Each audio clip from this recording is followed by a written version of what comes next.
नमस्कार, मैं दीपक वाजपेयी उत्तर प्रदेश आउटसोर्सिंग संविदा कर्मचारी संघ से। आज का जो विषय है वो एक सदन में, इस समय सदन चल रहा है जैसे आप लोगों को पता होगा, तो सदन में एक विधायक जी थे, उन्होंने बहुत अच्छी बात कही जो कर्मचारी निकाल दिए गए उनके लिए। तो वो वीडियो दिखाने से पहले मैं एक बात आप लोगों को बता दूं कि आप लोग मुझसे जुड़ सकते हैं। मैंने एक व्हाट्सएप ग्रुप बनाया है, कमेंट के अंदर जो है मैं लिंक दे दूंगा, तो उससे आप ज्वाइन कर सकते हैं। तो उससे आपका फायदा क्या मिलेगा, हम लोग पूरे उत्तर प्रदेश के जितने भी आउटसोर्सिंग और संविदा कर्मचारी सब एक प्लेटफॉर्म पे लेके आना चाहते हैं। जितने भी संघ हैं, जितने भी सम्मानित संघ हैं, उनसे भी मैं निवेदन करता हूं आप ज्यादा से ज्यादा जो जुड़े, क्योंकि देखिए संघ की ही जो ताकत है, जो यूनियन में ही ताकत है, वही इकट्ठा होकर हम लोग अपनी आवाज बनाएंगे। पूरे उत्तर प्रदेश के आउटसोर्सिंग कर्मचारी, संविदा कर्मचारी, दैनिक वेतन भोगी कर्मचारी और जितने भी संघ हैं पूरे उत्तर प्रदेश में, जब हम लोग एक प्लेटफॉर्म पर रहेंगे तब हम लोग की बातें सुनी जाएंगी। क्योंकि अब देखिए हर जगह पे एक एक संघ है, तो ऐसा रहता है कि पब्लिक बढ़ रही है और हम लोगों को विभागों के द्वारा बंटना नहीं है। हम लोगों को ये करना है कि हम लोग जितने भी आउटसोर्सिंग कर्मचारी हैं वो सब जो है एक ही नाम रखेंगे, हम खाली आउटसोर्सिंग कर्मचारी। विभाग हो गया कास्ट, जाति, तो जात में हम लोगों को नहीं बंटना है। हम लोगों को जो है एक प्लेटफॉर्म पे आकर हम लोगों को एक तरह से आवाज लगानी है, ठीक है ना। तो अब ये वीडियो देखिए आप। मान्यवर, मैं सदन का ध्यान जनपद आजमगढ़ में स्थित राजकीय मेडिकल कॉलेज चक्रपानपुर में तैनात आउटसोर्सिंग के 110 सुरक्षा कर्मियों की सेवा बहाल कराए जाने पर आकृष्ट करना चाहता हूं। उक्त राजकीय मेडिकल कॉलेज में आउटसोर्सिंग सेवा के अंतर्गत 110 सुरक्षा कर्मियों की नियुक्ति वर्ष 2009 में की गई थी। उत्तर प्रदेश सरकार द्वारा दिनांक 15 मार्च 2025 को जारी शासनादेश संख्या फला में स्पष्ट रूप से वर्णित है कि आउटसोर्सिंग सेवा के तहत तैनात किसी भी कर्मचारी को न हटाया जाए। उपरोक्त सभी सुरक्षा कर्मी कोरोना जैसी वैश्विक महामारी में भी अपनी सेवाएं दे रहे थे और इन्हीं सुरक्षा कर्मियों की जमीनों पर, वो जो मेडिकल कॉलेज बना है महोदय चक्रपानपुर में आजमगढ़ में, उनको नौकरी इस शर्त पर दी गई थी कि इन्होंने जमीन जो है मेडिकल कॉलेज को दिया है। सुरक्षा कर्मियों की जमीनों पर राजकीय मेडिकल कॉलेज का निर्माण कराया गया है।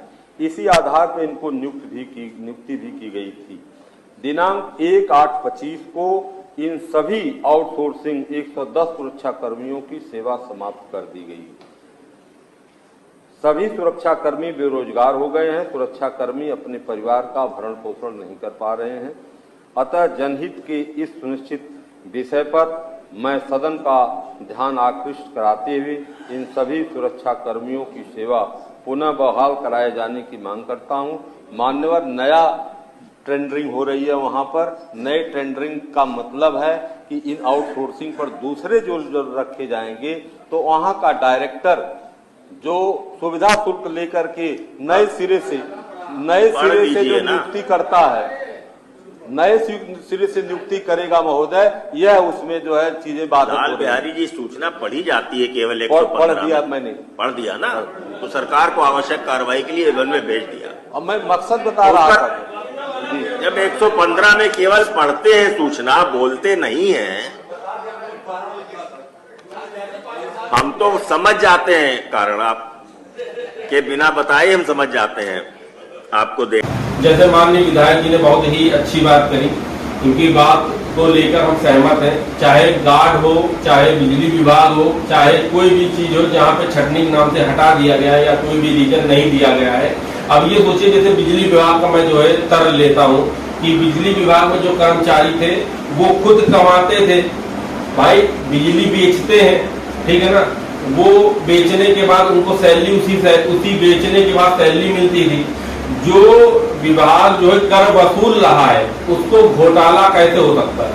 भाई आप ये सोचिए, अभी मैं एक उदाहरण बता रहा हूँ, मैंने जो है सूर्य ऊर्जा के लिए बात करी थी कि भैया मुझे सूर्य ऊर्जा लगाना, तो उन्होंने गवर्नमेंट वाला जब लगवाएंगे तो उसमें क्या रहेगा, आपको हर महीना खाली 300 या मतलब 150 से 300 के बीच में एक बिल आएगा, बाकी जो है आपका जो है इसी से कट जाएगा। तो हमने पूछा वो क्यों आएगा, तो उन्होंने कहा जो मीटर पे लाइट जलती है और जो मीटर की रीडिंग आती है ये उसका चार्ज है। तो हमने कहा चलिए, हमको इस बारे में नहीं जानकारी, ये उन्होंने बताया। तो हमने कहा ये सोचिए, जब ये कुछ नहीं चला रहा हो तब 300 रुपया 150 से 300 के बीच में उन्होंने बताया कि ये आपका आएगा। तो आप ये सोचिए कि मैं कुछ नहीं कर रहा हूं तब भी उनके पास पैसा जा रहा है। उसके बाद भी छटने के नाम पे आउटसोर्सिंग कर्मचारी, संविदा कर्मचारी को हटा दिया गया।